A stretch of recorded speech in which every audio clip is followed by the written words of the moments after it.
بدنظری کا جو گناہ ہے اس سے ایک نقصان یہ ہوتا ہے کہ آدمی کا حافظہ کمزور ہو جاتا ہے، ذہن کمزور، باتیں یاد نہیں رہتی ہیں،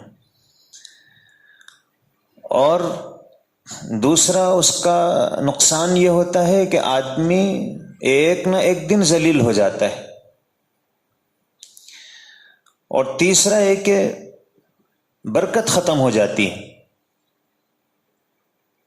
ایک وقت تھا کہ مٹی کو ہاتھ لگاتے تو سونا بن جاتا تھا، اور اب سونے کو ہاتھ لگاتے ہیں مٹی بن جاتی ہے، برکت ختم۔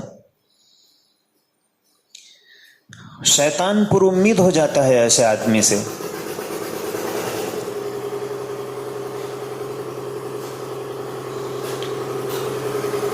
شیطان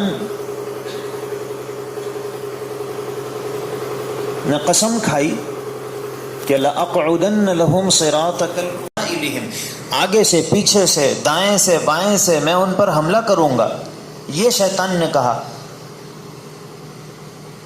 لیکن جب آدمی نگاہ کو نیچے کر لیتا ہے تو شیطان نیچے سے حملہ نہیں کر سکتا ہے، یہ نیچے والی جگہ محفوظ ہے، اس نے یہ نہیں کہا نیچے سے بھی حملہ کروں گا۔ تو نیچے اپنی نظروں کو جھکا لینا شیطان کی کمر کو توڑ دیتا ہے۔ ایک نقصان بدنظری کا یہ ہوتا ہے کہ انسان اللہ کی رحمت سے محروم ہو جاتا ہے۔ اللہ کے نبی صلی اللہ علیہ وسلم نے فرمایا لعن اللہ الناظر والمنظور الیہ، اللہ کی لعنت ہوتی ہے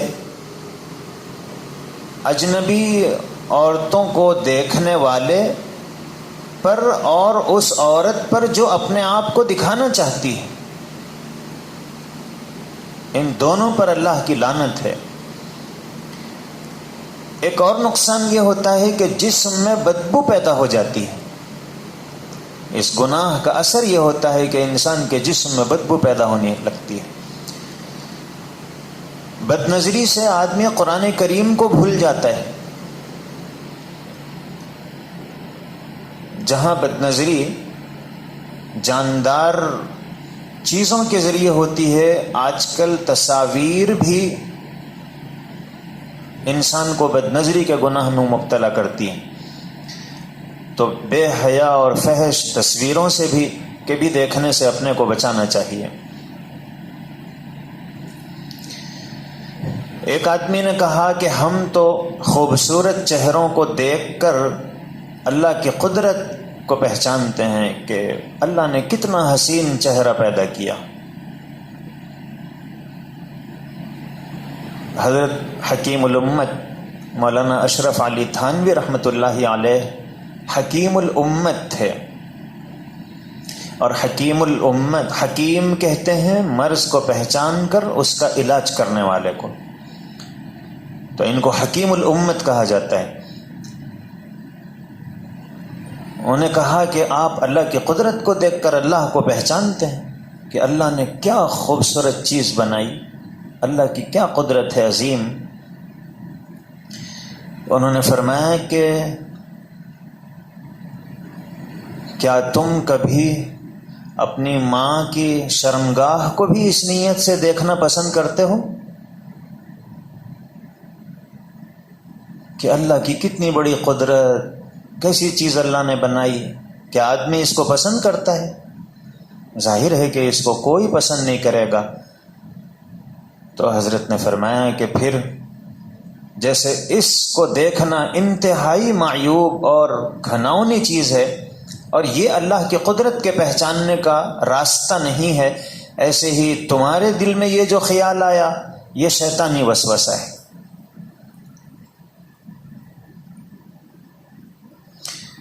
بدنظری سے آنکھوں میں اندھیرا پیدا ہو جاتا ہے، کمزوری۔ آدمی کھڑا ہوا، آنکھوں میں اندھیرا چھا گیا، تو یہ بدنظری کی وجہ سے ہوتا ہے۔ پاک دامن آدمی کی آنکھوں میں نور ہوتا ہے، اور بدنظری میں مبتلا انسان کی آنکھوں میں اندھیرا پن رہتا ہے۔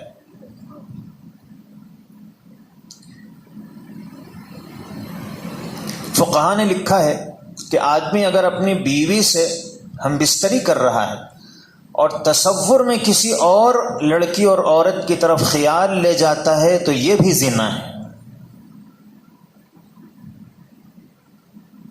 بد نظری سے چہرے کا نور ختم ہو جاتا ہے، چہرے کے اوپر رونق باقی نہیں رہتی ہے، بالکل اداس چہرہ.